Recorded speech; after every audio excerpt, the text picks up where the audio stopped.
আমরা হজ করতে পারছি না ততদিন পর্যন্ত আমরা কিছু আমলের মাধ্যমে হজ এবং উমরার সওয়াব লাভ করতে পারি। হজ করার যে আসল মর্যাদা, প্রকৃত মর্যাদা, সেটা তো হজ করার মাধ্যমেই শুধু লাভ হবে। কিন্তু আমরা আজ এমন 5টি আমলের কথা জানবো, যেই 5টি আমল আমরা আমাদের নিজ জায়গায় বসে যদি করি, আল্লাহ রাব্বুল আলামিন এই আমলগুলোর বিনিময়ে হজ করে যে পরিমাণ সওয়াব আমি পেতাম, আমার অ্যাকাউন্টে, আমার আমল নামাতে ওই পরিমাণ সওয়াব আল্লাহ তাআলা লিখে দিবেন। যতদিন পর্যন্ত আমরা হজ করতে পারছি না ততদিন পর্যন্ত আমরা কিছু আমলের মাধ্যমে হজ এবং উমরার সওয়াব লাভ করতে পারি। হজ করার যে আসল মর্যাদা, প্রকৃত মর্যাদা, সেটা তো হজ করার মাধ্যমেই শুধু লাভ হবে। কিন্তু আমরা আজ এমন 5টি আমলের কথা জানবো, যেই 5টি আমল আমরা আমাদের নিজ জায়গায় বসে যদি করি, আল্লাহ রাব্বুল আলামিন এই আমলগুলোর বিনিময়ে হজ করে যে পরিমাণ সওয়াব আমি পেতাম, আমার অ্যাকাউন্টে, আমার আমল নামাতে ওই পরিমাণ সওয়াব আল্লাহ তাআলা লিখে দিবেন।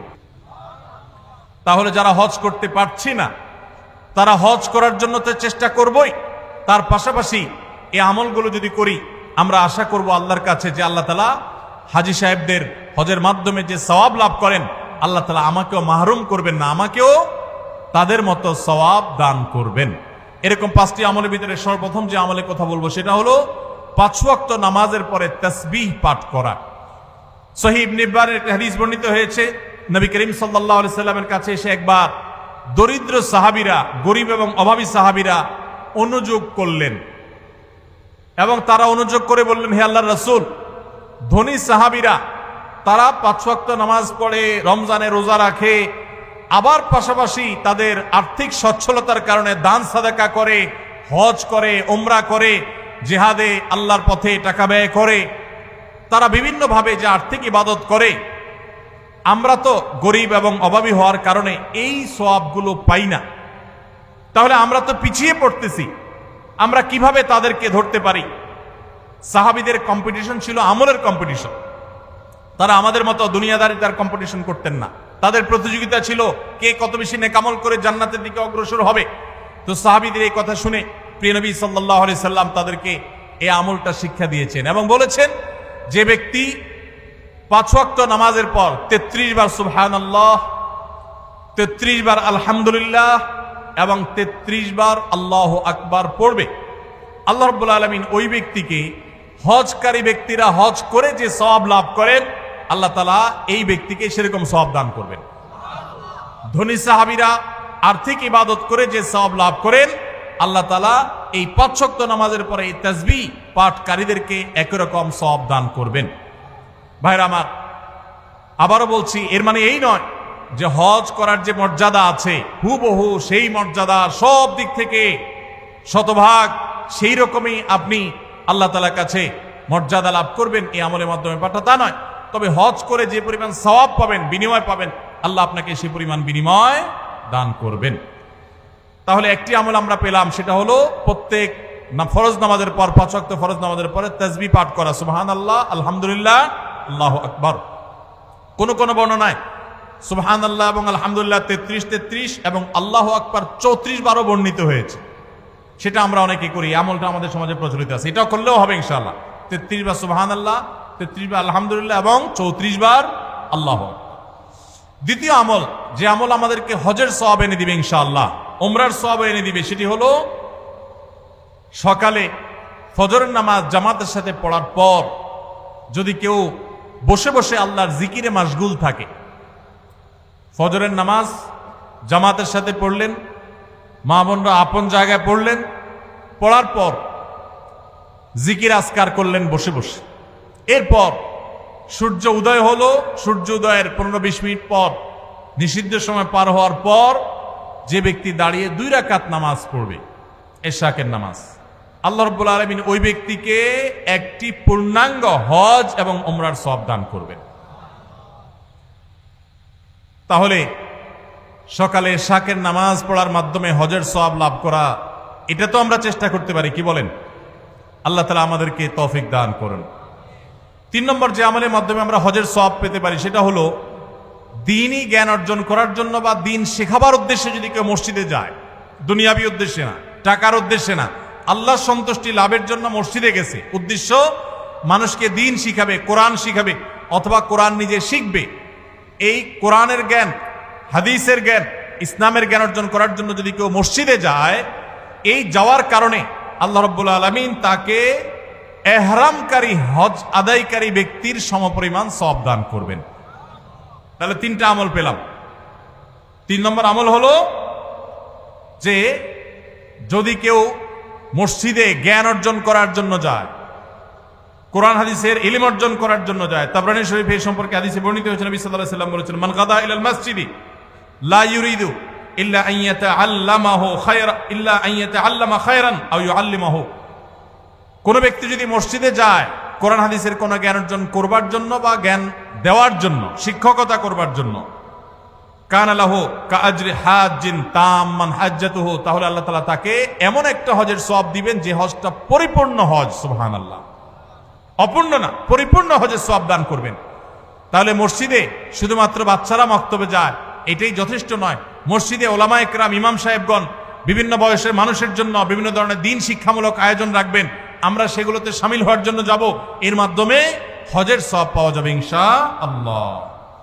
4 নম্বর, মসজিদে কেউ 5 ওয়াক্ত নামাজের জন্য যখন বের হবে, 5 ওয়াক্ত নামাজ পড়ার জন্য বের হলে, আল্লাহকে সন্তুষ্ট করার জন্য 5 ওয়াক্ত নামাজের উদ্দেশ্যে মসজিদে বের হওয়াটাও মানুষকে হজের সওয়াব এনে দেয়। এই সম্পর্কে নবী সাল্লাল্লাহু আলাইহি ওয়াসাল্লামের হাদিস বর্ণিত হয়েছে যে এই ব্যক্তিকে আল্লাহ রাব্বুল আলামিন আজরুহু কাজরিল হাজ্জিল মুহরিম, ইহরাম পরিহিত হজ আদায়কারী হাজী সাহেবের মতো বিনিময় আল্লাহ তাআলা মসজিদে নামাজের উদ্দেশ্যে, ফরজ নামাজের উদ্দেশ্যে যারা যায় তাদেরকে দান করেন। মা বোনরা একই সওয়াব লাভ করতে পারেন তারা বাসায় নামাজ পড়েও যদি তারা তাদের বাসার মাহরাম পুরুষদেরকে, তাদের প্রাপ্তবয়স্ক পুরুষদেরকে, ছেলেকে, স্বামীকে, ভাইকে, বাবাকে যদি মসজিদে তারা পাঠান, একই সওয়াব তারাও লাভ করতে পারেন। আল্লাহ তাআলা আমাদের সবাইকে আমলটাও করার তৌফিক দান করুন। 5 নম্বর আমল হলো মা বাবার সেবা এবং খেদমত করা। এই সম্পর্কে তিরমিজি শরীফের একটি হাদিস বর্ণিত হয়েছে, এক সাহাবী নবী করিম সাল্লাল্লাহু আলাইহি সাল্লামের কাছে এসে তার ইবাদত বন্দেগী যেগুলো তিনি শারীরিকভাবে করতে পারেন সেগুলোর পাশাপাশি আর্থিক ইবাদতের প্রতি তার আকুতির কথা জাহির করলেন। নবী করিম সাল্লাল্লাহু আলাইহি সাল্লাম সাহাবীকে পরামর্শ দিয়েছেন, তোমার মা বাবা, তুমি যদি তাদের সেবা করো, তাদের খেদমত করো, তাদের শুশ্রূষা করো, তাদের প্রতি ইহসান করো, তাদের যে কোনো ভাবে তাদের কল্যাণ সাধন করার চেষ্টা করো এবং তাদের সেবায় নিজেকে নিয়োজিত রাখো, আল্লাহ রাব্বুল আলামিন তোমাকে হজ আদায়কারী ব্যক্তির মতো সওয়াব দান করবেন।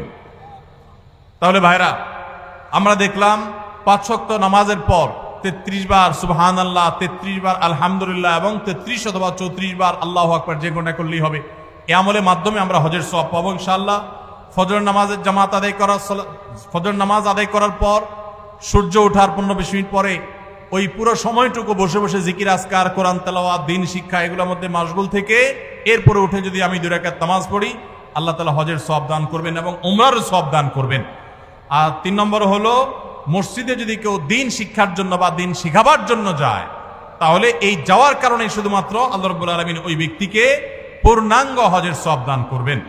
4 নম্বর হলো যে ব্যক্তি 5 ওয়াক্ত নামাজে মসজিদে হাজির হওয়ার জন্য 5 ওয়াক্ত নামাজে বের হয়, মসজিদের দিকে যায়, আল্লাহ তাআলা তাকে এহরামকারী, সাদা কাপড়ে এহরাম পরে লব্বাইক রত হাজি হজ করে যে সওয়াব পায়, আল্লাহ তাআলা ওই মসজিদে গমনকারী ব্যক্তিকে সেই সওয়াব দান করেন। এবং 5 নম্বর হলো মা বাবার সেবাকারী ব্যক্তি। ভাইরা আমার, এই 5টা আমল আমরা অনেকগুলোই কিন্তু করি, কিন্তু এই সওয়াব লাভের আশা আমরা করি না। আজ থেকে আমরা এই সওয়াব লাভের আশা করবো ইনশাআল্লাহ। 33 বার সুবহানাল্লাহ, 33 বার আলহামদুলিল্লাহ, 34 বার আল্লাহু আকবার যখন 5 ওয়াক্ত নামাজের পরে করবেন, তখন আপনার এই আশা থাকবে যে এর মাধ্যমে হজের সওয়াব লাভ করব। আবার যখন এশরাকের নামাজ পড়বেন, ফজর নামাজের পরে নিজ জায়গায় বসে জিকির আজকার করে, তখন আপনি আল্লাহর কাছে হজের সওয়াব পাবেন, সে আশা রাখবেন। আবার যখন মসজিদে কোনো দিন শিখার জন্য যাবেন, এই আশা রাখবেন যে আল্লাহ হজের সওয়াব দিবেন, পূর্ণাঙ্গ হজ। আবার যখন 5 ওয়াক্ত নামাজ এই মসজিদে পড়তে যাবেন, যাওয়ার সময় মনে মনে নিয়ত করবেন, আশা করবেন যে নবী সাল্লাল্লাহু আলাইহি ওয়াসাল্লামের হাদিসে না ওয়াদা রয়েছে, অতএব আমি এই নামাজে যে যাচ্ছি, নামাজ পড়ে তো আমার ফরজ আদায় হবেই, আল্লাহর কাছে সওয়াব পাবো। এর পাশাপাশি এই যে যাচ্ছি, এর মাধ্যমেও আল্লাহ তাআলার কাছে আমি হজ এহরামকারী ব্যক্তি, এহরামরত ব্যক্তির মতো হজের মর্যাদা বা সওয়াব আমি লাভ করব। এবং মা বাবার সেবা করার সময় একই নিয়ত করব। আমরা যখন নিয়ত করব এবং এই আমলগুলো আশায় করব, আল্লাহ রাব্বুল আলামিন আমাদের সবাইকে দান করবেন ইনশাআল্লাহ। সবাই আমলগুলো করবো তো ইনশাআল্লাহ। তাহলে হজ ওমরা যারা করতে পারছি না তারা হজ ওমরা করার জন্য সচেষ্ট থাকবই। তার পাশাপাশি এই আমলগুলো করলে হজ ওমরা সব আমরা আশা করব আল্লাহর কাছে। আর মনে রাখবো এই আমলগুলো করে আপনি হজের সওয়াব পাবেন ঠিক আছে, কিন্তু হজ আদায় করার যে ফরজ আছে ওই ফরজ আপনার এই আমলগুলো দিয়ে কুলাবে না। ওইগুলোর জন্য অবশ্যই আপনাকে বাইতুল্লাহ গিয়ে হজ আদায় করতে হবে। আল্লাহ তাআলা আমাদের সবাইকে কোরআন এবং হাদিসের সমস্ত নির্দেশগুলো সমস্ত নিষেধগুলোকে মেনে চলার তৌফিক দান করুন। সবার চেষ্টা করবো তো ইনশাআল্লাহ। পুরো মাহফিলে যত আলোচনা হয়েছে, যত বক্তব্য আমরা শুনেছি ওলামায়ে কেরামের মুখনিসৃত বক্তব্য, কোরআনের আয়াত থেকে হাদিসে রাসূল থেকে, আল্লাহ রাব্বুল আলামিন তার সবগুলো আমাদেরকে বাস্তবায়ন করার তৌফিক দান করুন। মাহফিল আয়োজক কমিটি তারা যে পরিশ্রম করেছেন, যারা অর্থ দিয়েছেন, যারা শ্রম দিয়েছেন, যারা বুদ্ধি পরামর্শ দিয়েছেন, যারা ভলান্টিয়ার সার্ভিস দিয়েছেন, আল্লাহ রাব্বুল আলামিন তাদের সবাইকে সর্বোত্তম বিনিময় দান করুন বলুন আমিন। জাযাকুমুল্লাহু খাইরা ওয়া আখিরু দাওয়ানা আলহামদুলিল্লাহি রাব্বিল আলামিন। আসসালামু আলাইকুম ওয়া রাহমাতুল্লাহি ওয়া বারাকাতুহু।